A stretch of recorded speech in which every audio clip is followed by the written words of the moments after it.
So good evening, good afternoon, good morning, or good whatever it is in your world, everyone who's joining us on Facebook. This is the MAPS Facebook Live with myself, Chris Showalter, moderating, and my guest, Michael Ahern. Welcome, Michael. Thank you for joining us today. Michael, you've frozen on me, my friend.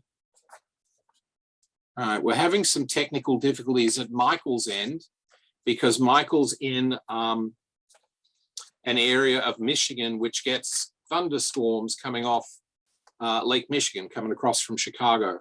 And so he's having some issues right now. We will be recording this session and reposting it for you to be able to watch.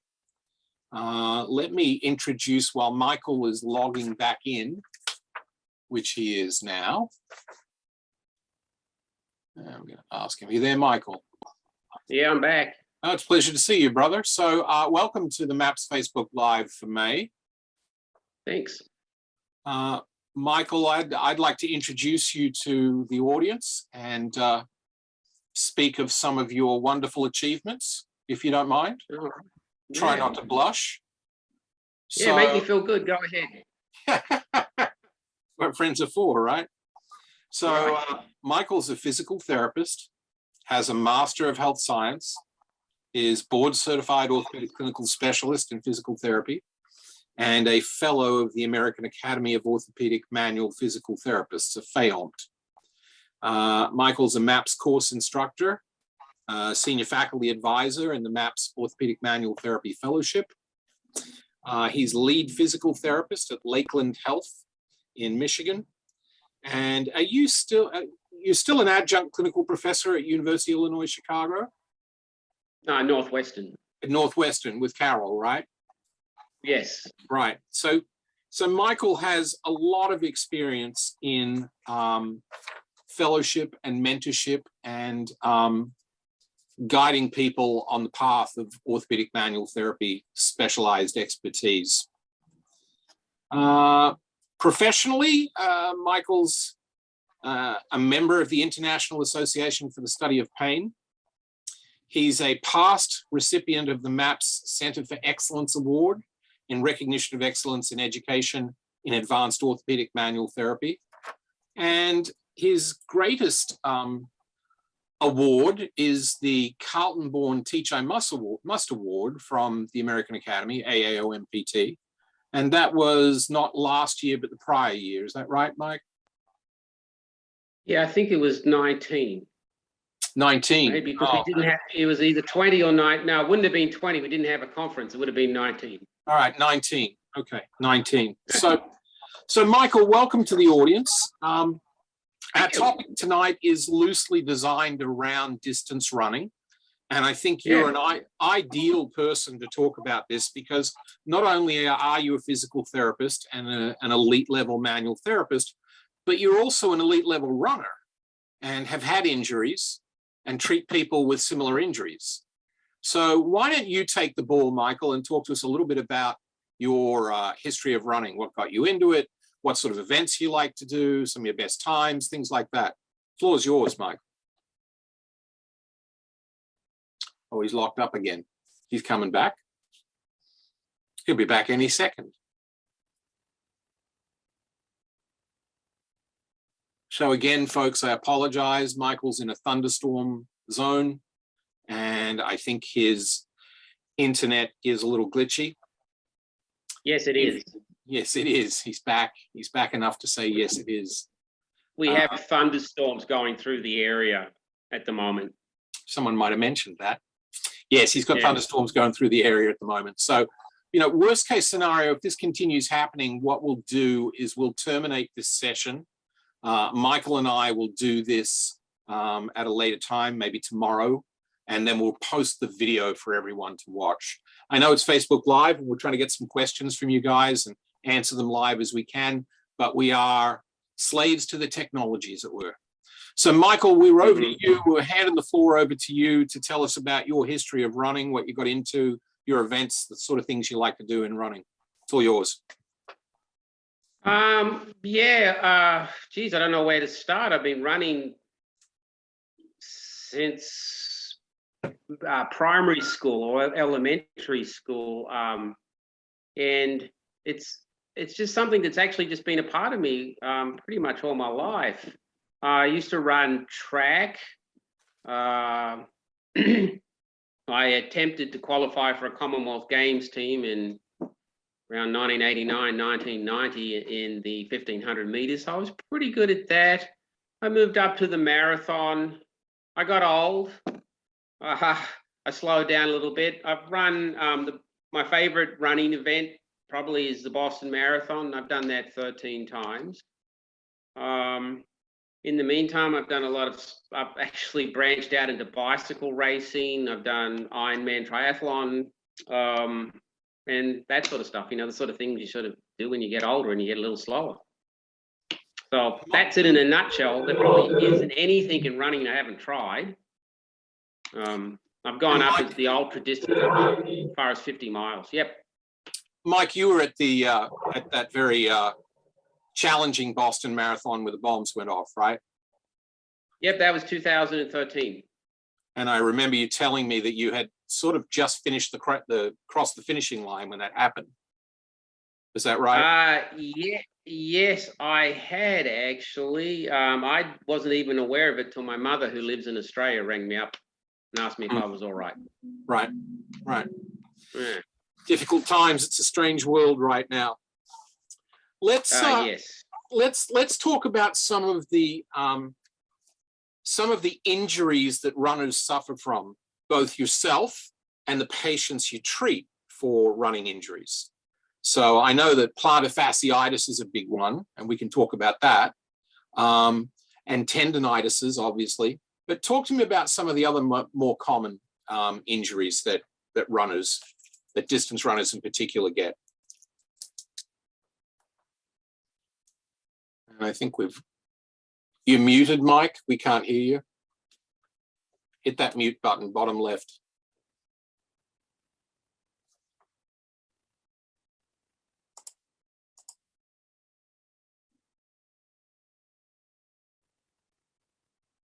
Still muted, brother. Hit that mute button again, bottom left-hand corner. It looks like a microphone. There you go. Got it. Yeah, I lost the screen, so I couldn't. Anyway. So hopefully this doesn't happen. So you were saying you're getting old. Maybe you're not good with technology, mate. Maybe you're having trouble with, no, it's the thunderstorms. I know, I'm just making I've done a lot of Zoom meetings, and this is unusual. I mean, I'm used to a slowish connection, but not it dropping out repeatedly. Right. There's probably people hacking you and getting your credit card number as we speak. But we were talking about injuries in runners, and I wanted you to talk about some of the strategies that you employ, particularly in the role of orthopedic manual therapy, with respect to runners' injuries. Okay, we can talk about manual therapy, but the thing, before I drop out again, the most important message I think I would like to convey about with working with runners is to have a role in controlling the actual load, because pretty much, unless it's due to a slip or a fall, every running related injury is due to unfavorable or inappropriate loading of tissue, right? So runners traditionally measure load by miles or kilometers run, okay? And that's how you used to do it. So if you're going to get on a marathon program, you'd run X amount of miles a week, and then they tell you not to progress it by more than 10% or 5% each week. Take it up 3 or 4 weeks, and then you'd cut back for a week or two, and then you'd cycle up again. And that's how you build up tissue tolerance. But that actually that's a way of measuring external load, which is fine, but that doesn't measure the internal load, the stress on the system. So there's been a lot of talk recently about making sure we combine external and internal load when assessing the actual training load that your patient is under, right? So there was a paper in JOSPT in 2020 by, I think the first author was Paquette, Paquette, Max. I think he's at Tennessee, he's somewhere, and he works with a lot of runners.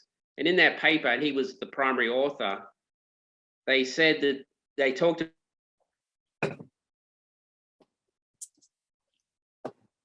Locked up again, Mike.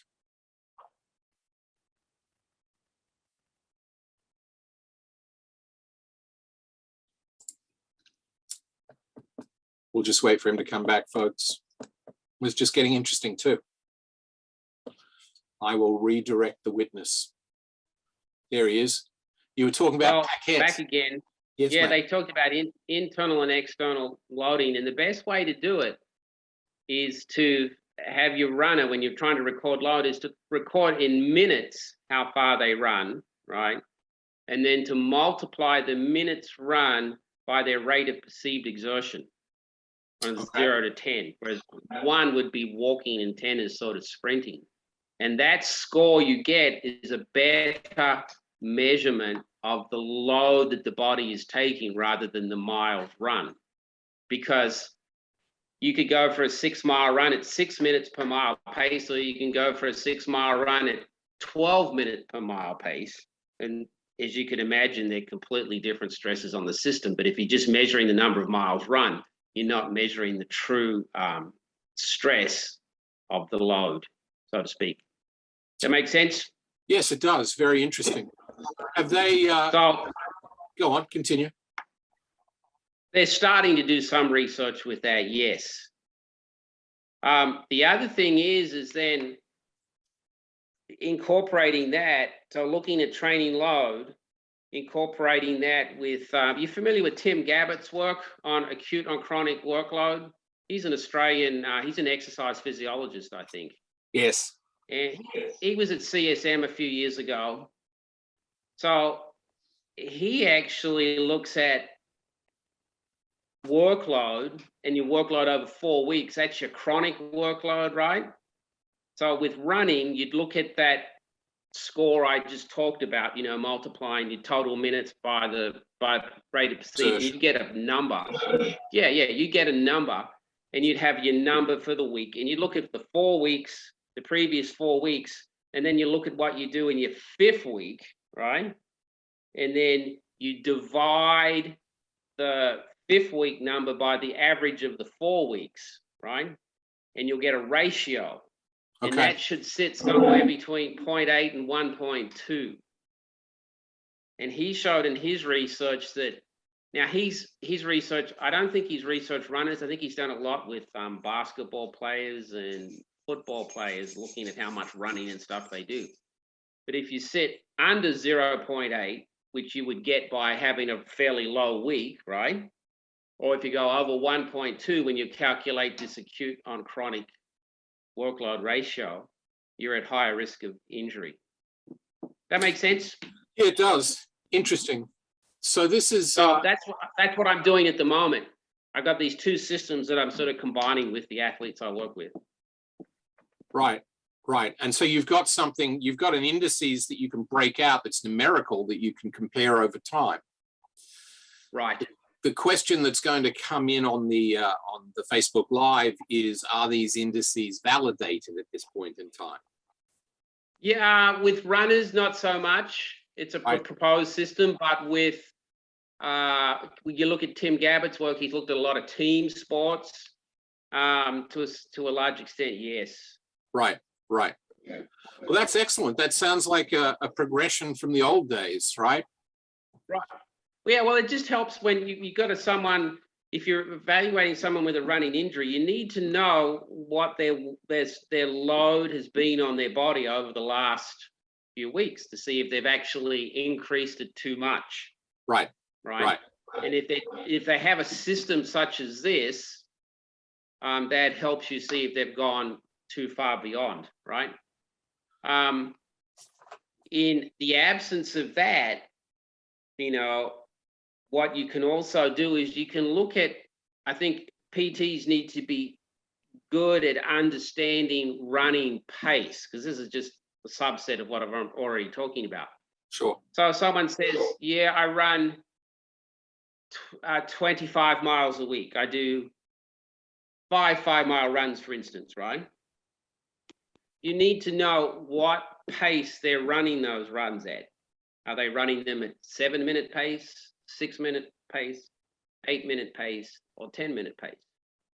Now, what you then need to do is you need to know what their 5K time is. And every runner's done a 5K, right? So what, because that's pretty much your bat out of hell sort of run where you're pretty much redlining all the way.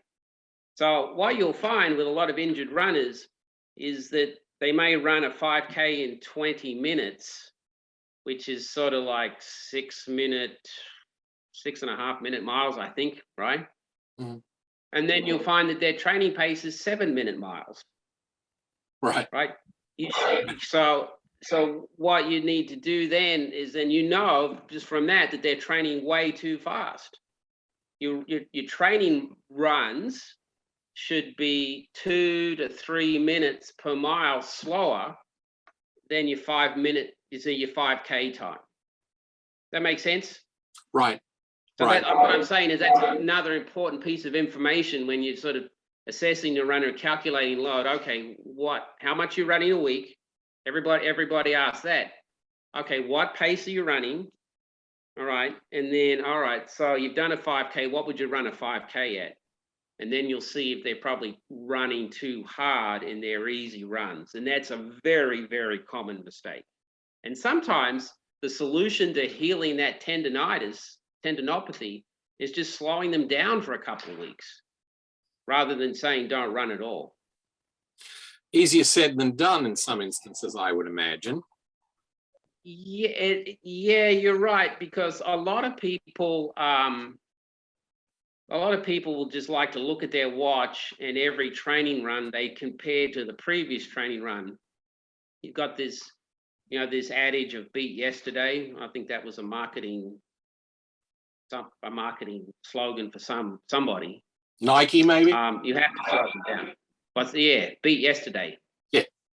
So right. So that's the other strategy, is if you can get them to slow down. There's a great book that a lot of people have read. It's by Matt Fitzgerald. It's called 80-20 Running. It came out years ago. And in his research, he looked at the training programs of all the world's top elite athletes in cross-country skiing, cycling, running. And pretty much they found that 80% of all their training was pretty easy, pretty comfortable, almost slow. And then 20% of it was pretty fast. They released the training log of Eliud Kipchoge. He's the Kenyan that ran under 2 hours for the marathon a year or two ago, and from Strava. And some of his easy runs, particularly when he starts a run, we're looking at 9 minutes per mile or 8.5 minutes a mile, which is, for someone who runs a marathon in 4.5-minute miles, that's really slow, right? Sure. So, anyway, so tell me if I'm just no, too much. No, I'm loving it, and I'm sure the audience is too, especially because we asked them to come in here and listen and talk to you about elite level running. How does someone who's doing the 80-20 rule, how do they then prepare for the actual event? So I'm training at 80, but I've got a 20. I need to do my high intensity in the event. How do I lead up to that? So, what do you do as training? Right. How do you convert them from running easy to running hard? Oh, well, it's only, I think I understand the question. You want 20% of the workload during the week to be considered harder, right? Gotcha. And 80% is considered very easy. So you might do what's called a tempo run, where you might do a shorter run at close to your goal race pace. Right. It's not the race distance itself. So if you're preparing for a marathon and you want to run the marathon in 3.5 hours, that's 8 minutes per mile. So a tempo run for you might be 4 or 5 miles at that 8-minute pace. Right. Gotcha. Or maybe even a little faster. It depends. You can determine that from your heart rate if you use a heart rate monitor too. So you want to And be that's- getting into high zone 3, zone 4. And that's something I wanted to talk to you about too, because we wanted to talk about, general injuries with respect to runners, and particularly their medical conditions. And you had told me a number of years ago about the incidence of AFib in distance runners. Yeah, it's pretty interesting actually. In middle-aged male endurance athletes, so it's not just runners, it's the cyclists as well. I don't know about swimmers or cross-country skiers, but the data that I looked at a few years ago showed that the incidence of AFib was 5 to 10 times higher in middle-aged male distance runners as compared to the non-exercising age-matched population. So, to a certain extent, running a lot is not protective of a cardiac event. Yeah. Interesting. So, Interesting. it used to be thought, that if you ran marathons, you're going to live to be 90. You'll find that those people that exercise a lot, and this includes me, aren't going to live any longer than what they would have. If I cut way back and ran, I think the sweet spot's around about 20 miles a week of running. That you get a protective effect up to that, but after that, you lose the effect. And do you potentially go over the other side of the curve and cause cardiac problems with too much running? Well, I guess if you're developing AFib, you've increased your risk for AFib, possibly have. Right. And the other thing, the hidden secret with that nobody talks about, and this was shown in a recent medical science and sports and exercise. There was a paper in there looking at runners and alcohol consumption. This is at the Cooper Clinic in Texas. This is with thousands of men and women. They measured their level of fitness, and I can find the paper. I just read it recently, because I can't. It's like it came out this year, I think. The fitter the people they assessed, the higher their alcohol consumption, quite significantly.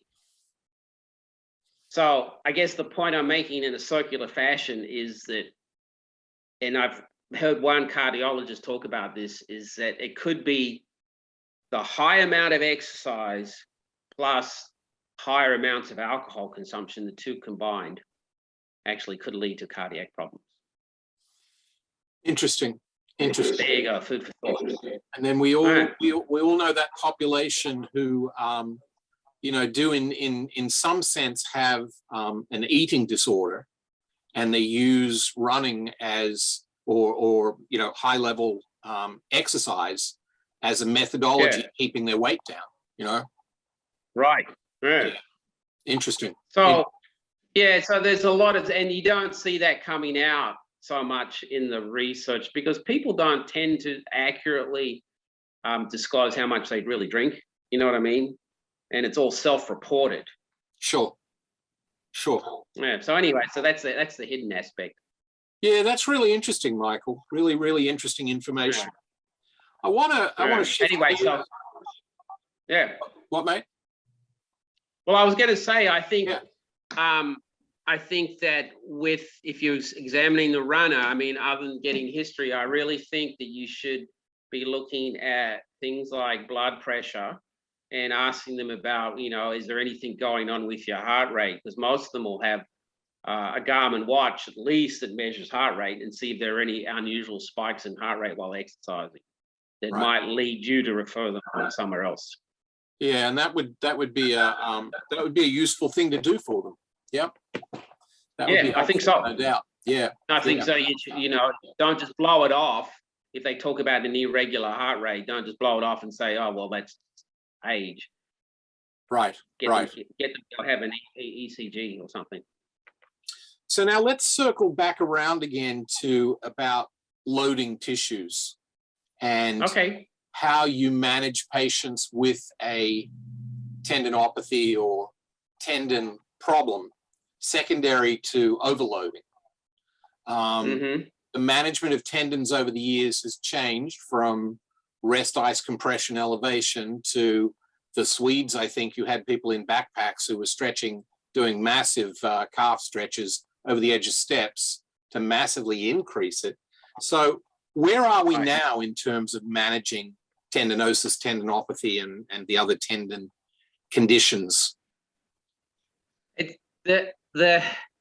Well, I think in terms of exercise and loading, to my understanding, it's the eccentric protocols have their place, but I don't think, and someone on here might be able to correct me if I'm wrong, they're not superior to just general strengthening in terms of overloading. You know what I mean?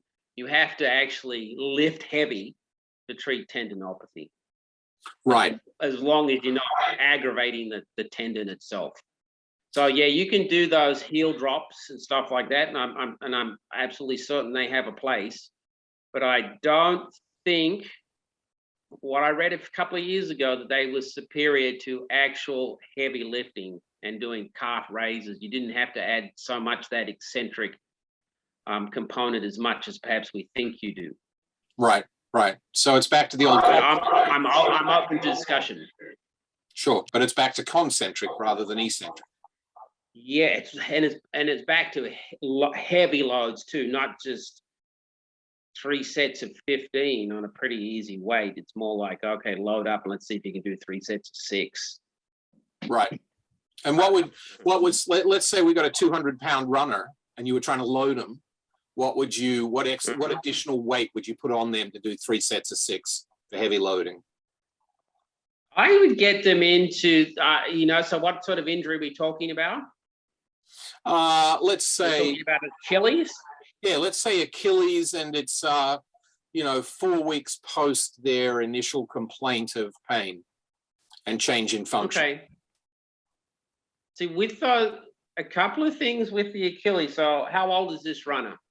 Oh, he's theoretical. His name's Bob. He's 49 and he loves marathon. Okay, so there's a few things happening here. The older we get, we don't get any stronger, right? But we don't actually lose muscle strength evenly through the lower extremities. Okay. Your calf muscles go first, right? So I would be looking at if there was weakness there. So I would be definitely targeting the calf muscles. My other big thing I look for, in addition to the calf muscles, is the hip extensors. So whatever the exercise was, it would be incorporating probably 2 exercises to get the ankle plantar flexors and then getting the glutes, in particular hip extensors. So I think we're thinking of squats, right? Right. And probably seated and standing calf raises with as much weight as you could take without actually stirring up the injury. Got you. And that's going to change progressively over time. Yeah. Did I answer the question? Yeah, I think you did. I think that's really interesting. Okay. I think that's really interesting, brother. Wanted to have a chat now about some other injuries, non-tendinous, like plantar fasciitis in runners. Good. You picked the easy one. Yeah, of course. I think like a lot of soft tissue injuries, that benefits from a initial period of unloading, right? And so unloading could mean taping. It could mean use of an orthotic. It could mean not running as much and cross-training. I've been the victim of plantar fasciitis, and it's more than once, and it's a horrible thing. And it's once again, it was because I was building up my running much too quickly and not listening to the advice I dispense on a daily basis. So I would look at a program of unloading through either, if you needed to, not running and cross-training. And sometimes if you're really flared up, you can't even ride an exercise bike when you've got plantar fasciitis. Right. Anyhow, so whatever I can do to unload and cross-train, like I said, taping is helpful. Heel raises are helpful. Orthotics are helpful. If you get a lot of pain in the morning when you get out of bed, you might find a night splint is helpful in the short term. Right. If you don't get any pain in the morning, those things probably don't work. And that's why the research hasn't really supported it so much, because I think they haven't sort of classified the patients appropriately. Sure. Then I would look at a series of progressive loading, and particularly your ankle plantar flexors and your ankle everters. Some research has shown if you really work on strengthening those, you'll get over the hump. There's a nice little test you can do, is that if you do a heel raise with a folded towel under your toes, so your toes are dorsiflexed up, right? Mm-hmm. And so you got your plantar fascias under a little bit of a stretch. Then you go up into a heel raise. You'll often provoke the symptoms then, and that's always a good little test to see how you're doing, because when that pain itself goes away, you might be ready to do a little bit of running. Yeah, so that's sort of that's a key to increasing their level of participation and activity. Exactly. Right. Yeah. So you can do heel raises and you think, oh, I don't really feel anything in my heel pain. Right. But if you actually do the heel raise with their toes dorsiflex, it's a big difference. It's kind of like with the patellar tendinopathy, when you do a squat and you don't feel any pain. You do a single leg squat, you don't do any pain, but when you put them on a little slope and get them to do a single leg sort of squat, it really lights them up. It's that sort of thing. It's just loading the tissue differently. Right. Talk to us a little bit about your taping strategies for plantar fasciitis. I do what I think is called a low dye taping. It's a figure of 8 that goes around the heel. And then I do a series of little sling things that come up and pull the arch up. People either love it or hate it. Most people love it. Sure. You're getting a little glitchy on us, brother. It's nothing special. Oh, I can hear you fine. Oh, good. It's certainly a challenging condition to treat, no doubt. Yes, and you can, I was running the Boston Marathon in 2018, and I had plantar fasciitis building up to it, to the point where about probably 4 weeks out, I was on a training run, and something happened. It wasn't getting any better, and I just kept running because I got the Boston Marathon. And I came home and I took my shoes off and I stood up and I could not walk. I was on crutches. It hurt so much for a day, and then it sort of calmed down. I took Advil or something, and it was sort of calming down. I was still taking Advil.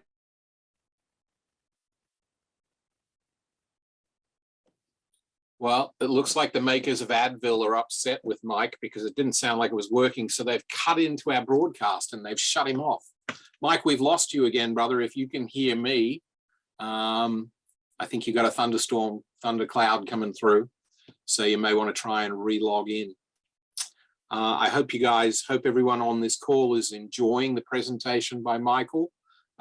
Clearly not only a very well-versed clinician in the field, but someone who actually, deals with these conditions himself. And that leads to a much better understanding and empathy for what the patient's enduring when you're working with them, as opposed to them being sort of a static condition that you don't know anything about. Michael, looks like you're back. Yeah, so how about if I get cut off again, you can talk about the manual therapy stuff.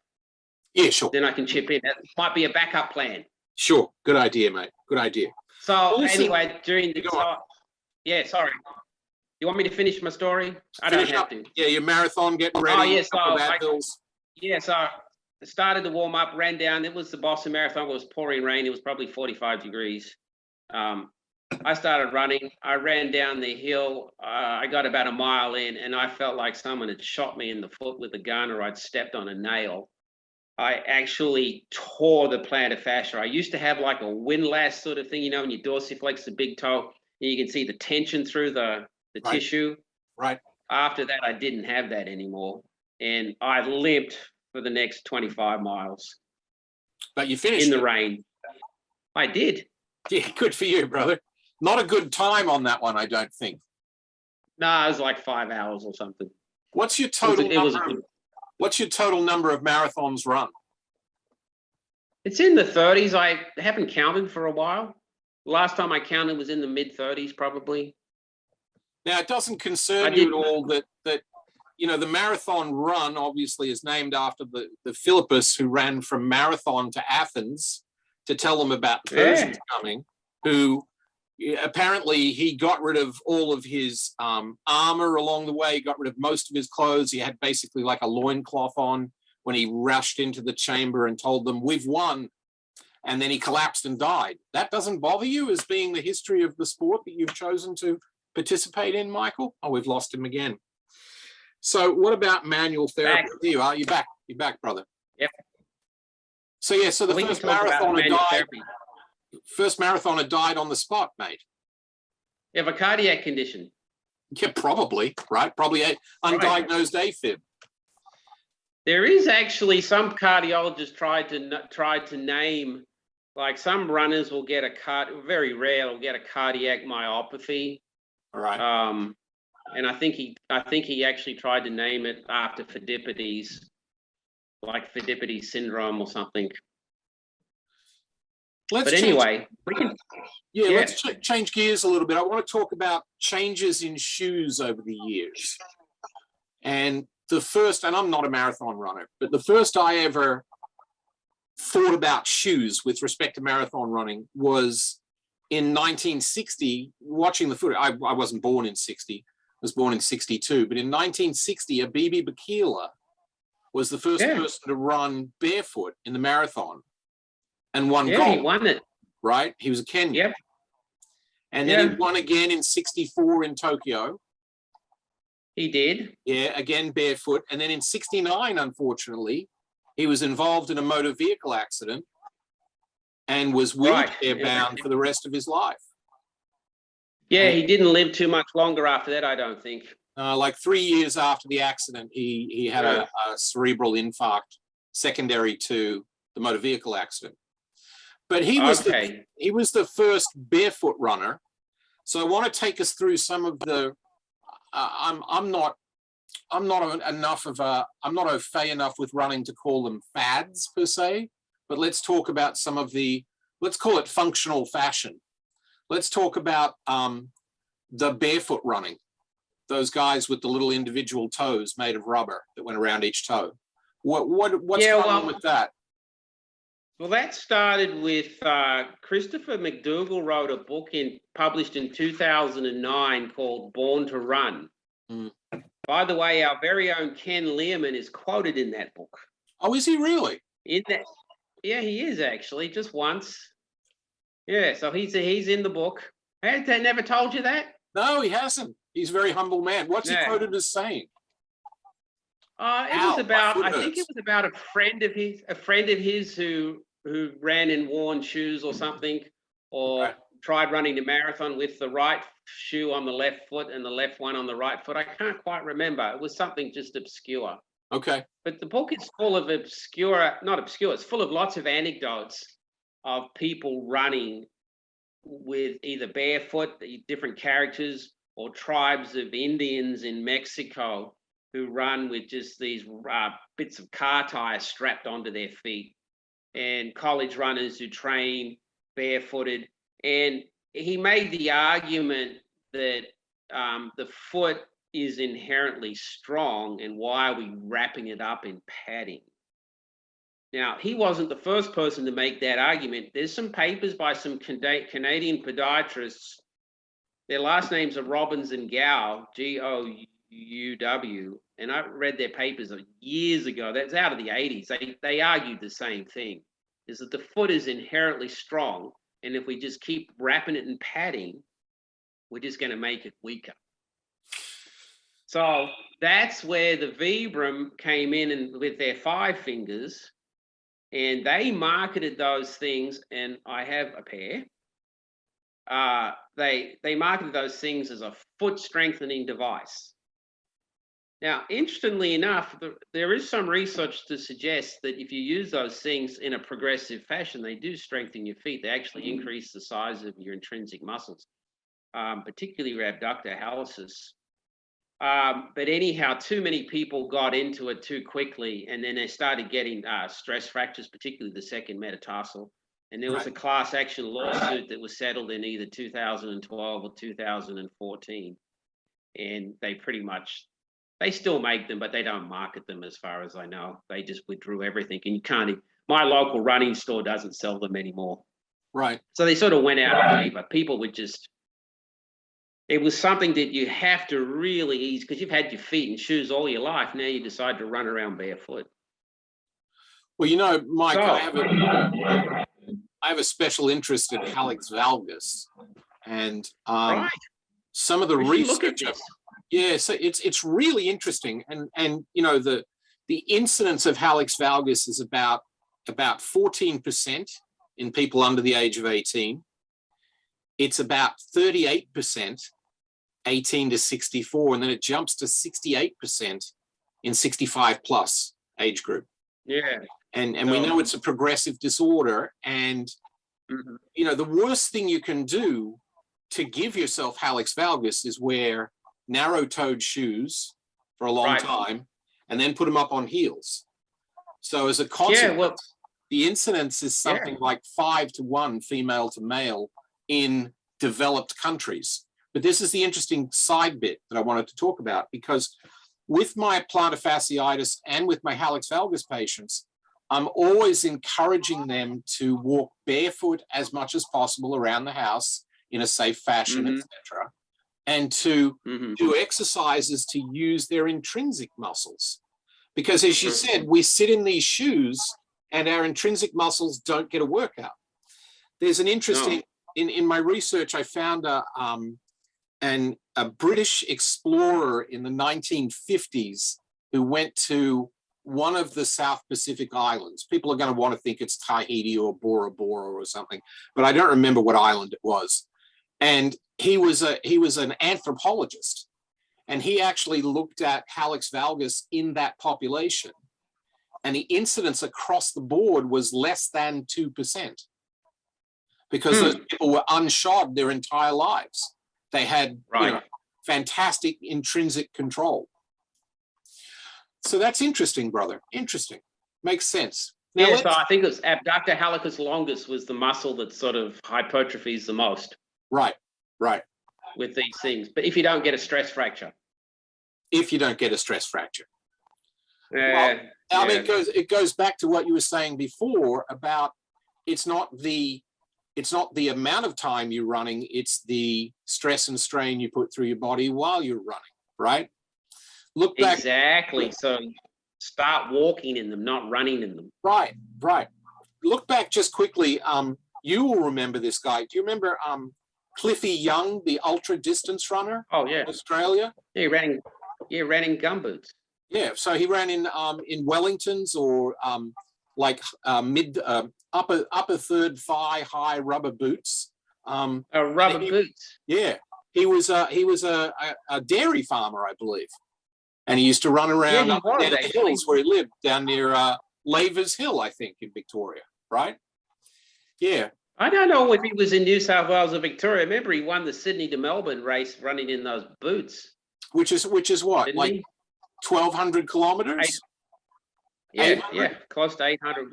Yeah, 700 or 800 miles. It's a long way. 800 miles running in long rubber boots like you would wear out in the rain with your umbrella. Oh, wouldn't they stink? Oh, you'd have to cut them off him at the end of the race, right? Just don't wash them. Just put them straight in the garbage. Now, what about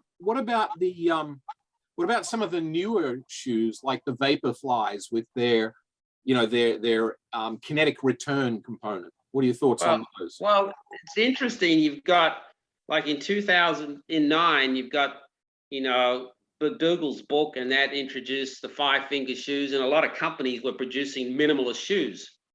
Pretty much little to no padding, very flexible, very light.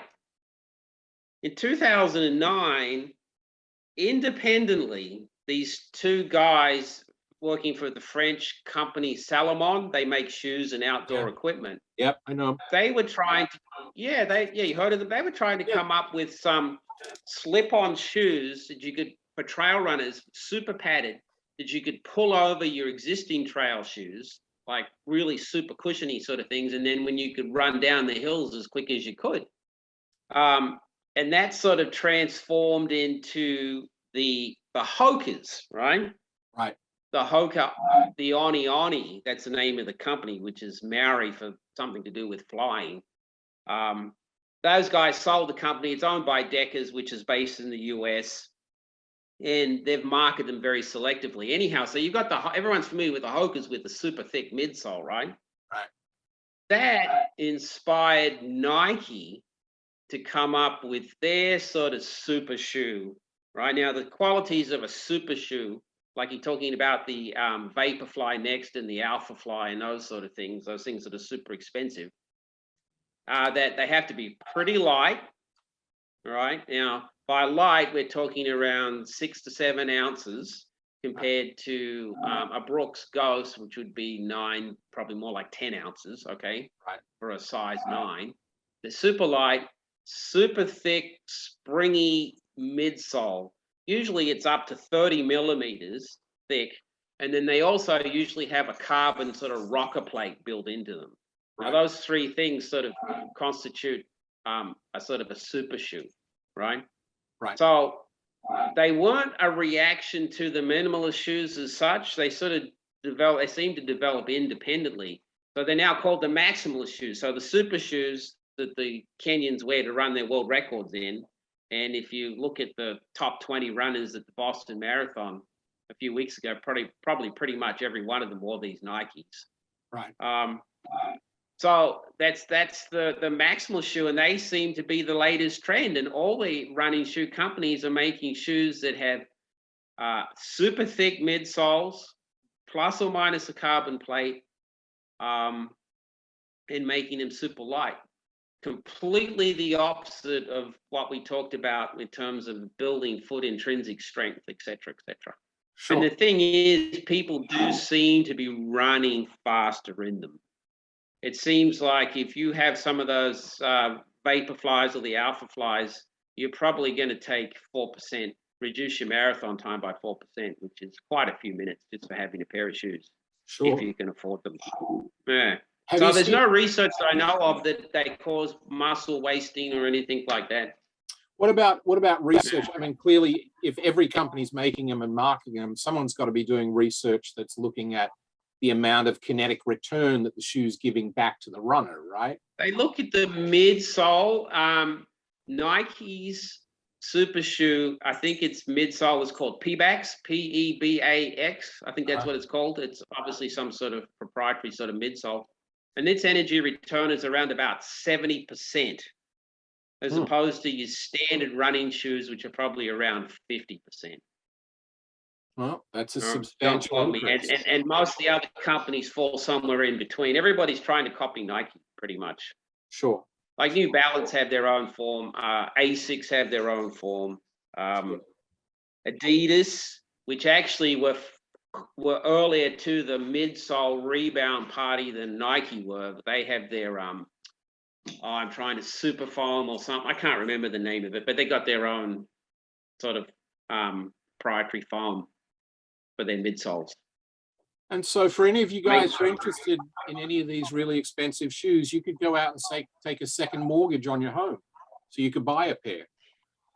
Well, yeah, they're probably north of 250 for the Nikes, and you only get about 200 miles out of them, if that. Then they're no good. They're like a set of Pirellis in the Formula One races. They're only good for a couple of laps. Exactly. So that's where they're at. Now I have a pair of Hoka Carbon 2X, and they have a carbon plate, and they got a thicker sole, and they got a rocker bottom. Sort of, a lot of them also have a rocker bottom sole too. You know what I mean? So you get this. If you heel strike like I do, you just roll right through. And I can't tell you if they're any faster or not, but I have worn them in I did an Ironman triathlon a few weeks ago, and I wore them in the triathlon. I thought they helped me a little bit but you're running after riding your bike for 180k, so I was stuffed anyway. So Sure. I'm just yeah. gonna. So I think there's. I'm just going to time us out there for a second in our conversation. I want to come back to that for a second. Okay. I just want to remind people we're getting ready to wrap up. We're about 10 minutes away from the end. So if you have any questions for Michael, this would be a good time to type them into the Facebook page that you're viewing this on. And that way, my wife Joanne's monitoring those. I can't do it in the room I'm in. She's monitoring them. She's going to text the questions to me. I'll read the questions to Michael. Michael will answer your questions. So Michael, I have a question for you. So do you ever wear minimalist shoes now for running? Yeah, I do actually. I have a pair of the New Balance, I forget what they call the New Balance Mins, which I've had for years. The good thing about minimalist shoes is they never wear out, because there's no midsole for them that collapse. I mean, when a running shoe dies, it's because the midsole fatigues and you don't get any shock absorption anymore. Sure. When you don't have a midsole, they last forever. That's interesting. So I do, and I sort of use them for sort of like a neuromuscular reset. You know what I mean? Because if you're wearing minimalist shoes, you have to make sure your foot hits the right way every time. Otherwise, it's sort of going to hurt, right? Right. So I use it more for gait training, if want of a better word. That makes sense. I use them also because I think they're making my feet stronger. So I might do 1 or 2 sessions a week of short runs, 2 to 3 miles. Very easy stuff. And then when it comes to I don't wear the 5 fingers anymore. Huh? Sorry. And then when it comes to the actual marathon, then you're going to wear the Hoka's. I'm going to wear the best things. Yeah, you won't see a Kenyan. I mean, you quoted FBv2. I think he ran like 2:22. Right. For that marathon in Rome, maybe 2:20. Yeah. Maybe. I mean, now we're looking at 2:02, 2 minutes. They're running 20 minutes faster. Sure. And you won't see someone win a marathon in bare feet anymore. It just won't happen, because you just get the rebound effect from the shoe. The shoe is an aid. Now, let me ask you, because I'm sure the audience is wondering this. When you actually tore your plantar fascia, you rehabbed it as a PT would, okay? And we don't need to jump into that. But what does it do now when you go on a run? It's fine. I mean, there's no lingering effects that I'm aware of. Okay. I assume it's healed. I don't know. Healed up short. There was a lot of lengthened. What do you think? I think it's about the same. If I just dorsiflex my big toe, I feel like it's the same. There was a lot of bruising and stuff in there for a while, and some swelling. Right. And I had a lot of trouble walking. But I think it's fine now. You get older, all this sort of stuff happens anyway. Yeah, it's the name of the game, right? I got a question for you. This comes from Pratitha Mahayan, who says, running progression after gluteal tendinopathy or hip impingement and exercises that prepare them to get back to the running sooner. So as with a gluteal tendinopathy or a hip impingement, what is your running progression to get them back to prior level of function? So we're talking general terms here. We're assuming that you've normalized the hip strength, right? So the hip abductor strength and hip extensor and external rotator strength is good. So I would be very careful at doing any 2 things: running faster than normal, because anything that's going to increase your stride length, because as you increase your stride length, you're going to get this lateral vector on the pelvis. You know what I mean? Because the foot crosses over more. Right. And therefore, you're going to get more of that compressive stress around the gluteal tendon. So I'd be careful there, and you'll get the same sort of thing running downhill. So I'd start off on a walk to run program, with the running being way slower than what it was before the injury. And I would even have them walk down the hills, and possibly even run harder up the hills, because you're going to take a shorter stride. You're going to get your heart rate up. You're going to, I think you'll get the conditioning benefits that you need. That's the way I would go, thinking in general terms. I would progress by the way we discussed before, where you look at how far they run in minutes and multiply that by the rate of perceived exertion to calculate a sort of a combination between internal and external load. If they're running with a heart rate monitor, I'd keep everything in zone 1, maybe low zone 2.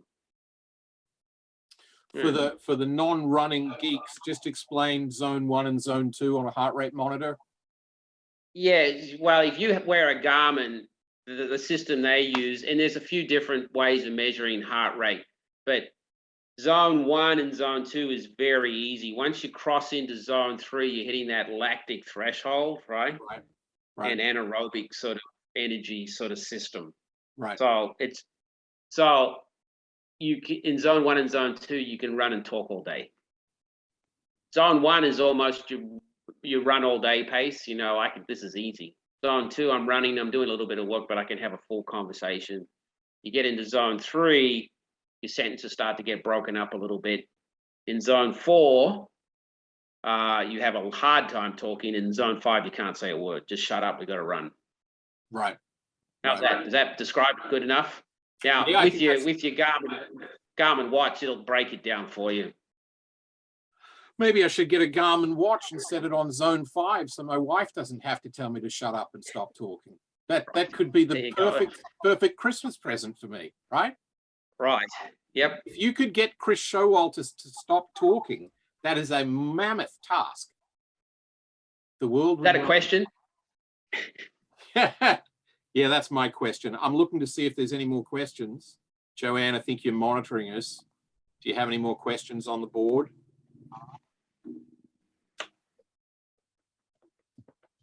So there's Darren Earnshaw. I expect him to ask a question. Well, I don't even know. Well, I don't know. Are the bars open? If the pubs are open, he's probably not here. No, there's no more questions on the screen, according to Joanne. So, let's tie it all up in a nice, neat bow. So we've talked about different extremes of managing tendon issues. We've gone from heavy eccentric back to concentric and loading, right? You've talked in generalities, and I think very, very wonderfully about, it's about load and it's about load progression. And so yes, that's it. That is the key to managing injuries or preventing injuries. Right, both preventing and rehabbing after rehabbing, yes, right. So right, exactly. But it's all, not to go too philosophical. Let's go to another thing we talked about. We talked about the swing from zero, from minimalist shoes to maximalist shoes. Maximal shoes, right? Exactly. And so, yet again, it's the swing of the pendulum. It swings hard, and I'm not going to say left and right because that's going to sound political in America. It swings hard in one direction and swings hard in another direction. And at the end of the day, where you need to work with it depends upon where the pendulum is, right? Yep. Everyone's getting the pendulum. Go on. Yeah, the pendulum for running shoes very much is with maximal shoes. Right. At the moment, everybody's wearing them. I was in Australia a couple of weeks ago, and I was in a cafe because everybody in Australia is in cafes. Sitting in a cafe, and some 3 elderly people walked in, and they were all wearing Hokas. Right. They hadn't been out running. That was just the tennis shoe or the running shoe they had on. They all had Hokas on. Sure. All 3 of them. And I think they just find them comfortable. Of course. Well, Skechers is a classic, it's not a high-end brand of shoe, but for a comfortable shoe, their shoes are getting, their soles are getting larger and larger and larger. Right. They're maximizing. Yeah, they're doing the same thing.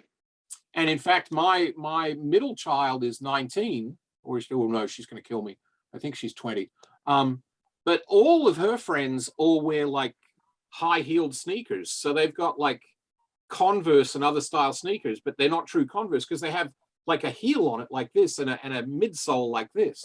So, you know, so word to the wise, the pendulum swings backwards and forwards. And if you just wait a little while, you'll be correct. If you take a position and wait a little while, the pendulum will come back to you. Right. Yep. Just because everybody's wearing them doesn't mean it's the best thing. Sure, sure. So, mate, let's just wrap up here and just, you know, so this is a Maitland talk, and we talked a lot about running, but can you just talk for a couple of seconds about how you use the Maitland approach to understand what runners are going through? I mean, obviously, there's a huge subjective exam with you, very focused on the running mechanics because you're a runner, but just talk to me how you incorporate Maitland into the running assessment and management. Well, from the first, basically in understanding exactly what their symptoms are, when how their symptoms behave, what's the nature of their symptoms, how irritable are they, right? Because, for instance, it's you know, they could say, yeah, I get pain in my hip when I run. Oh, okay. Well, instead of just saying, hey, I'm automatically thinking, well, we need to get you on a hip strengthening program. We need to stop running for a while. We need to look at load management.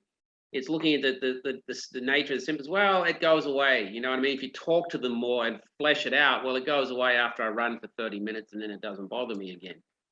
So the first thing would be to actually find out what the nature of their symptoms and how irritable they are. Right. Also determining what stage they're in. I've had this thing for so long, then you may not need to you may not need to decrease their load that much. There might be something else you can do. So that's what I would think of in their history, in addition to trying to find something that I could reproduce their complaint in the clinic, right? Sure. Now that can be a little bit difficult for runners, and more than once, they've got some vague pain in the lower quarter. Usually it's around the SI if you want to sort of get specific. Right. And so through the Maitland approach, the importance of reproducing their comparable sign. And that may actually mean having them run on the treadmill for half an hour. Absolutely. And absolutely. then do the examination. So that would be two ways I would look at. Another, how I would assess it, looking at contributing factors, you know, in terms of, okay, running is very much, and I guess I'm getting a little biomechanical, it's very much a sagittal plane activity, right? Right. If you've got limitation in a sagittal plane and you want to run fast, you're going to make it up in either the frontal plane or the horizontal plane. Okay, so make it look, yes. So that person with the Achilles tendinopathy, do they have enough hip extension, for instance? Right. So I look at the contributing factors. Finally, if they have pain with a certain movement, I'm very much going to introduce some sort of manual technique to help alleviate their pain, because as we all know, pain's a very complex thing, and just even giving them pain relief with whatever their comparable sign / movement is, can go a long way to, one, just helping them get better, just in the barest sense, but also in them actually listening to what you have to say in terms of, oh yeah, I'm going to do what he tells me to do.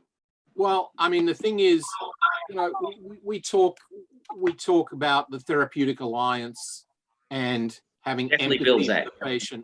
And if you can give someone pain relief, at the very least, it builds huge friendship, therapeutic alliance, and trust, right? Yeah, massive. Yeah. But you know, it's funny. Can't overstate it enough. No, I was teaching a course recently, and they had someone who came in with and they were a runner, and they were sort of a distance runner, very tall, skinny, thin lady, you know, decked out in running, wearing vapor flies just to walk around the street, you know. Nice. And she had, money was no option for her. And I said, when do you get this? And she said, I get this at 12 and a half minutes into my run.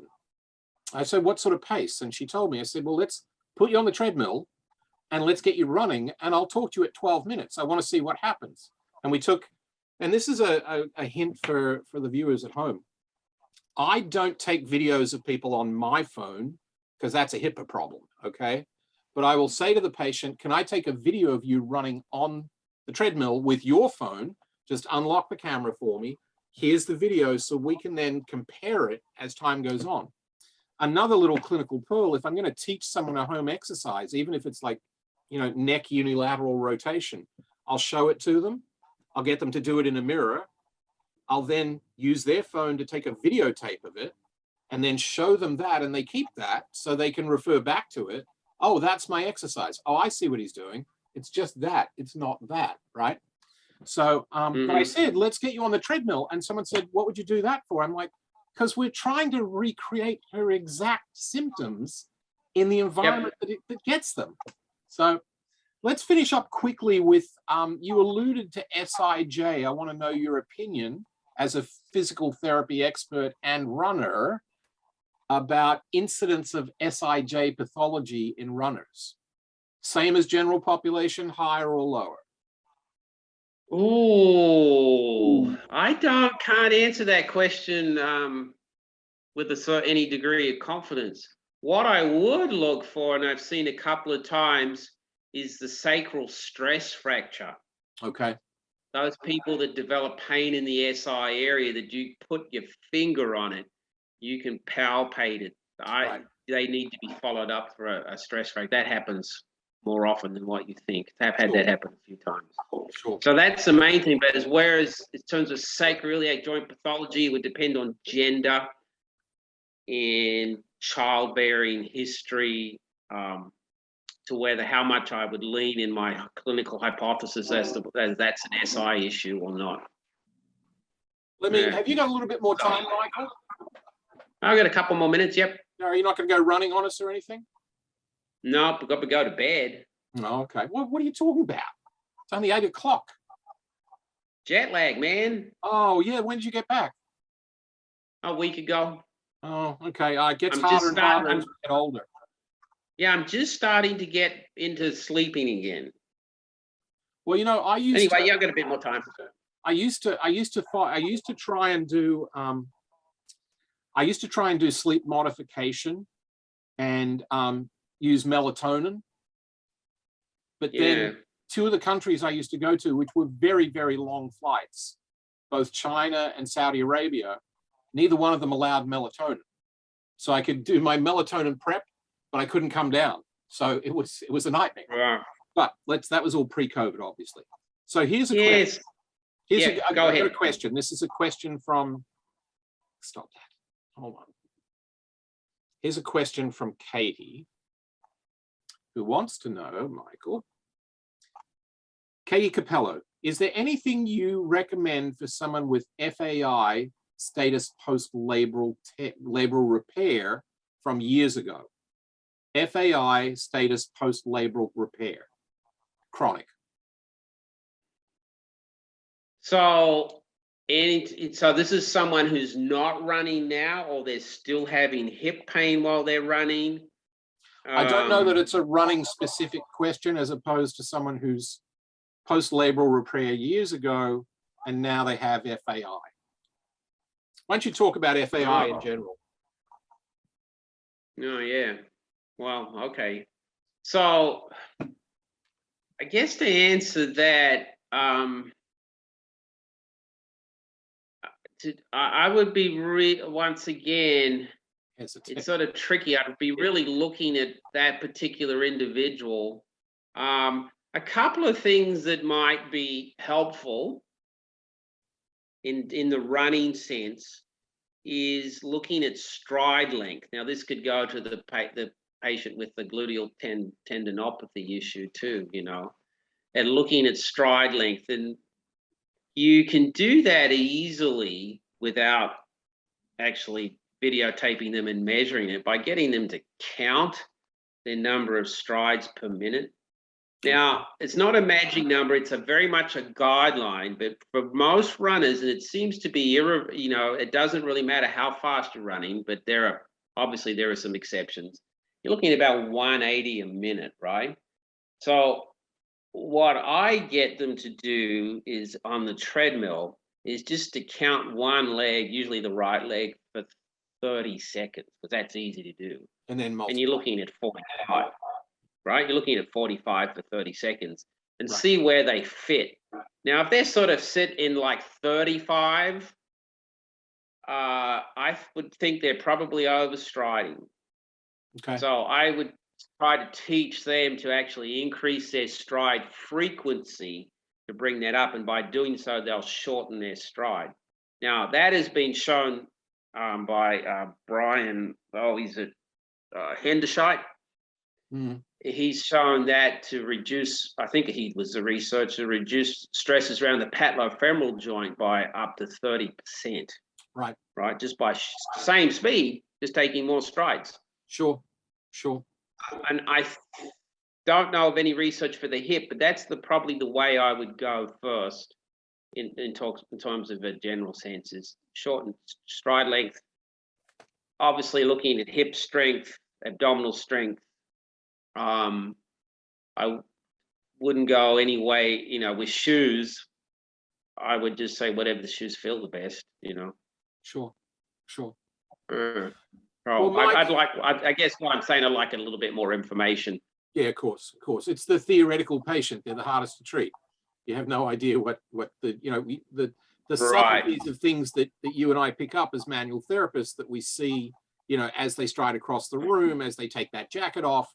There's a lot of information in that first seconds of the patient encounter that allows us to go down pathways of clinical reasoning and case presentation. So, so it's impossible that, I teach courses and I give people my email address and I tell them, I say, look, don't send me an email on Monday that says, dear Chris, love the course. Hey, by the way, I've got a 57-year-old female nurse who fell down 3 steps, lives at home with her mother and 12 cats, and what should I do?